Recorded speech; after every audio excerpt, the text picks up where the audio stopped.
राम मंदिर में हुई चंदा चोरी का मामला अब देश भर में चर्चाओं में आ गया है। वहीं इस मामले पर एमपी न्यूज के साथ एक्सक्लूसिव बातचीत में करनी सेना के राष्ट्रीय अध्यक्ष सूरजपाल अम्मू ने अपनी बात रखते हुए इसे डकैती बताया।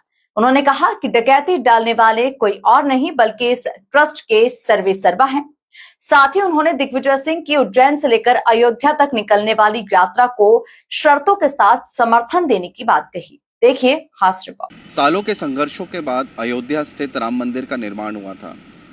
करोड़ों श्रद्धालुओं की भावनाएं जुड़ी हुई थी उस मंदिर से, परंतु कुछ समय पूर्व ही एकाएक चंदा चोरी का मामला सामने आया।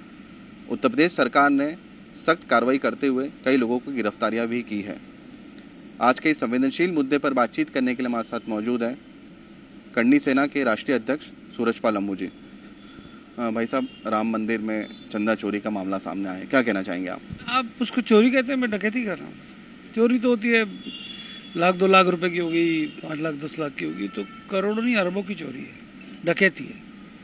और डकैती डालने वाले कोई और नहीं है, वो लोग हैं जो इस ट्रस्ट के सर्वेसर्वा थे। आज 6 जुलाई है, आज कहते हैं वो इस्तीफा के ऊपर चर्चा हो गई। इससे बड़ा दुर्भाग्य इस देश का नहीं हो सकता कि नरेंद्र मोदी की सरकार के अंदर जिन्होंने राम मंदिर निर्माण में अहम भूमिका निभाई, आज उसी सरकार के द्वारा बनाया गया ट्रस्ट और ट्रस्टी आज बैठक करेंगे कि चंपत राय का और अनिल मिश्रा का इस्तीफा लिया जाए कि नहीं लिया जाए। हम तो भारत सरकार से मांग कर रहे हैं, देश के प्रधानमंत्री गृहमंत्री से मांग कर रहे हैं कि ट्रस्ट आपने सुप्रीम कोर्ट के आदेश पर बनाई थी, इस ट्रस्ट को भंग क्यों नहीं करते? इस ट्रस्ट की हिम्मत कैसे आज बैठक करने की? ये कौन होते हैं इस्तीफा लेने वाले? इस्तीफा लेने वाले, चोर का इस्तीफा चोर लेगा, डाकू का इस्तीफा डाकू लेंगे।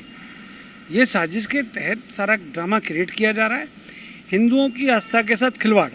मैं आरएसएस के माननीय सह संघ चालक होसोले जी को सुन रहा था।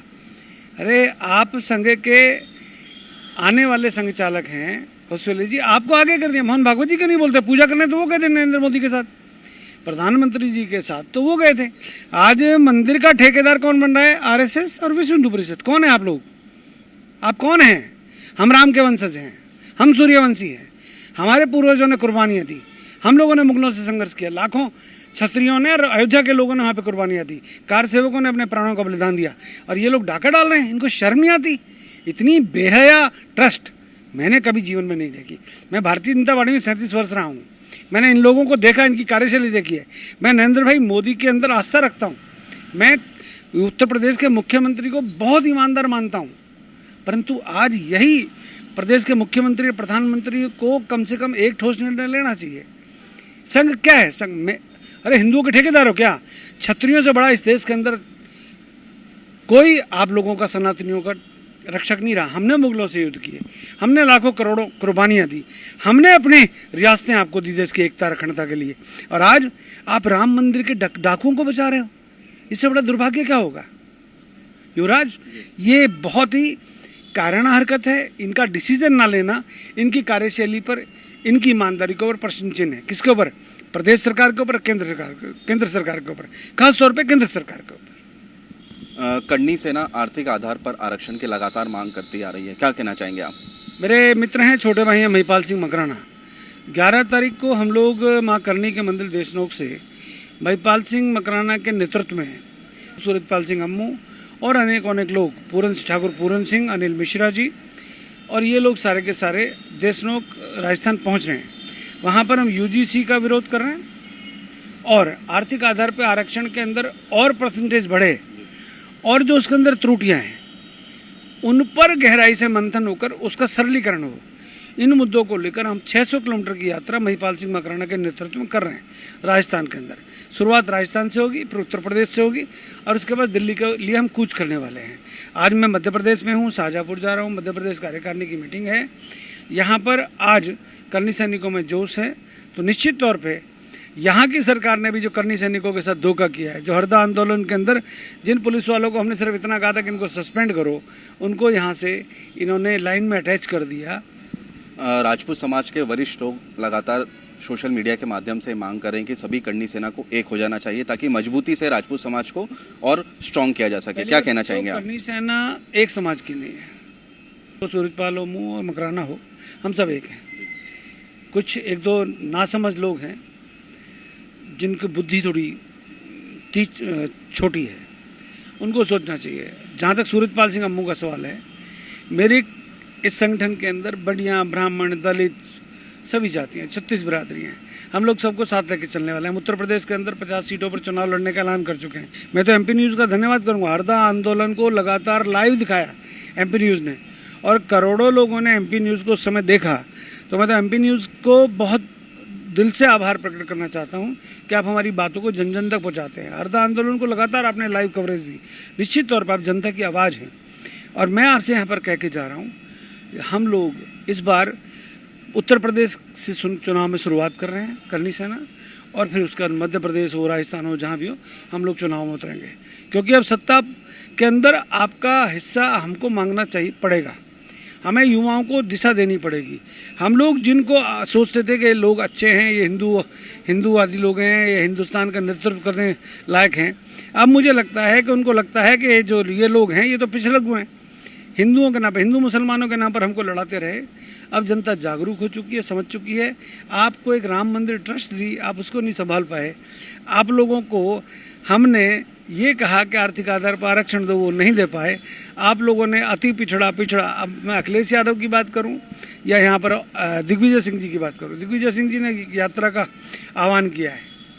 हम यात्रा का दिग्विजय सिंह जी सम्मान करते हैं और आपकी बात का सम्मान करते हैं, और आप वरिष्ठ हैं। आप यात्रा शुरू करें। अगर वो गैर राजनीतिक है, करनी सेना समर्थन करेंगे ना आपका, अगर वो गैर राजनीतिक है। पर अक्टूबर में क्यों, अभी क्यों नहीं? ये भी चुनाव की कोई, आपने यूजीसी के बारे में 2 शब्द कहे होते हैं दिग्विजय जी, तो हम आपके साथ चलते हैं। तो क्या ये माना जाए दिग्विजय सिंह की जो यात्रा है उसको आप सपोर्ट करेगी आपकी करनी सेना? अगर वो गैर राजनीतिक यात्रा है और करनी सेना से दिग्विजय सिंह सहयोग चाहते हैं, तो निश्चित तौर पे हम उज्जैन से लेकर अयोध्या तक उनकी यात्रा का समर्थन करेंगे। उनको जगह जगह उनको पलकों पर बिठाएंगे, और उनके साथ हज़ारों की भीड़ में हमारे करनी सैनिक चलने को तैयार हैं, बशर्ते कि वो समर्थन मांगे और यूजीसी पर कहें कि हाँ उनसे चूक हुई। यूजीसी रोलबैक पर आपका क्या स्टैंड है? मैंने कहा तो है आपको, 11 तारीख को, 11 जुलाई को हम लोग राजस्थान के बीकानेर में माँ करनी का जो मंदिर है देशनोक में, वहाँ से हम यात्रा को महिपाल सिंह मकराना, जो राजपूत करनी सेना के, श्री राजपूत करनी सेना के राष्ट्रीय अध्यक्ष हैं, उनके नेतृत्व में शुरुआत कर रहे हैं। सूरजपाल सिंह अम्मू, अनिल मिश्रा जो ग्वालियर से हैं, वो सब लोग हम वहाँ पर इकट्ठे होकर उस यात्रा को हरी झंडी दिखाने वाले हैं। ठाकुर पूरन सिंह उत्तर प्रदेश से भी आ रहे हैं, और यूजीसी रोल बैक को लेकर ही ये यात्रा का मेन मकसद है। परंतु इसमें और हमने मुद्दों को जोड़ने के लिए महिपाल सिंह को बोला है। आर्थिक आधार पर आरक्षण हो, आरक्षण के अंदर जो त्रुटियां उनको ठीक करने का, सरलीकरण का विषय हो, अनेक विषयों को लेकर ये यात्रा प्रारंभ होने वाली है। बल्कि मैं आपके चैनल से के माध्यम से रिक्वेस्ट कर रहा हूँ कि 11 तारीख को जो देशनोक से महिपाल सिंह मकराना के नेतृत्व में जो यात्रा प्रारंभ हो रही है, जो यूजीसी रोल बैक को लेकर चल रही है, जो आर्थिक आधार पर आरक्षण को लेकर, सरलीकरण को लेकर हम लोग, हमारी मांगे हैं, उनको लेकर हम चल रहे हैं। आप लोग जुड़े हैं महिपाल सिंह मकराना के साथ। 600 किलोमीटर की यात्रा है राजस्थान की, तो उसके अंदर हम लोग सब पहुँच रहे हैं। आप लोगों से भी अनुरोध है, जो मुझे सुन रहे हैं वो महिपाल सिंह मकराना की इस यात्रा में जुड़े हैं। एट्रोसिटी एक्ट पर आपका क्या विचार है? मेरे पास मेरा मोबाइल देंगे, एक बहुत बड़ा एक खुलासा हुआ है। ये जो एट्रोसिटी एक्ट में एक मेरा मैं आपको ये दलित उत्पीड़न उत्तर प्रदेश के अंदर, इसके अंदर अगर मैं देखूं, कुल दर्ज मामले हैं इसमें 4741, कुल आरोपी हैं 14,674। ये उत्तर प्रदेश की बात कर रहा हूँ मैं। इसमें समुदाय के हिसाब से जो आरोपी हैं कुल, वो यादव समाज से हैं 2160,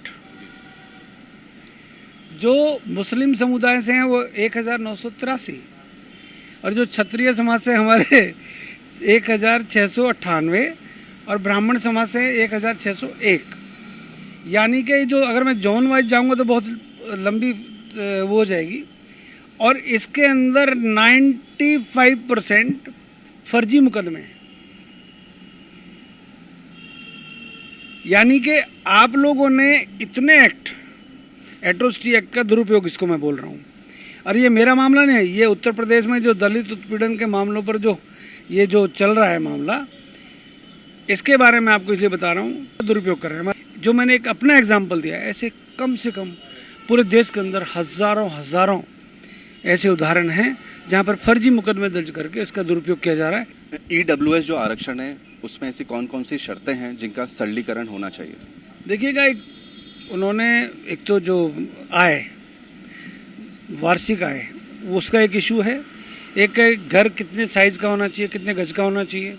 अब गांव के अंदर चाहे कोई गरीब हो, कोई ब्राह्मण है, कोई बनिया है, कोई ठाकुर है, कोई स्वर्ण समाज से है, तो उसका घर निश्चित तौर पे गांव के अंदर वो 500 गज, 700 गज, 1000 गज नौरा टाइप का होता है, क्योंकि उसमें गाय भैंसे भी बांधता है वो, और भी काम करता है, चारा के लिए अलग जगह होती है, तो प्लॉट का साइज़ बड़ा होता है। इन्होंने कह दिया अगर 150 गज या 100 गज, जो भी इन्होंने एक क्राइटेरिया रखा है, उससे अगर ऊपर होगा तो आपको फ़ायदा नहीं मिलेगा। इतनी अगर आय होगी तो इससे ऊपर अगर अधिक आय होगी तो आपको उसका फ़ायदा नहीं मिलेगा।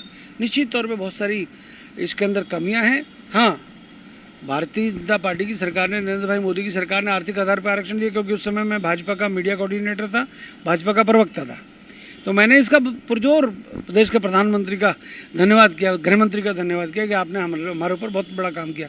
परंतु हम लोगों ने जब इस ईडब्ल्यूएस के कानूनों को, नियमों को पढ़ा तो बहुत दुख हुआ। इसके अंदर अभी बहुत ज़्यादा सरलीकरण की आवश्यकता है। जो कमियां हैं, उनको, त्रुटियां हैं, उनको दूर करने की आवश्यकता है। जी हाँ, निश्चित तौर पे तो ये थे करनी सेना के राष्ट्रीय अध्यक्ष सूरजपाल अम्मू जी, जिनका साफ तौर पर कहना है कि राम मंदिर में जिन्होंने भी चोरी की है, चंदा चोरी की है, उन पर सख्त से सख्त कार्रवाई होनी चाहिए ताकि आने वाले भविष्य में कोई भी ऐसा दुस्साहस ना कर पाए।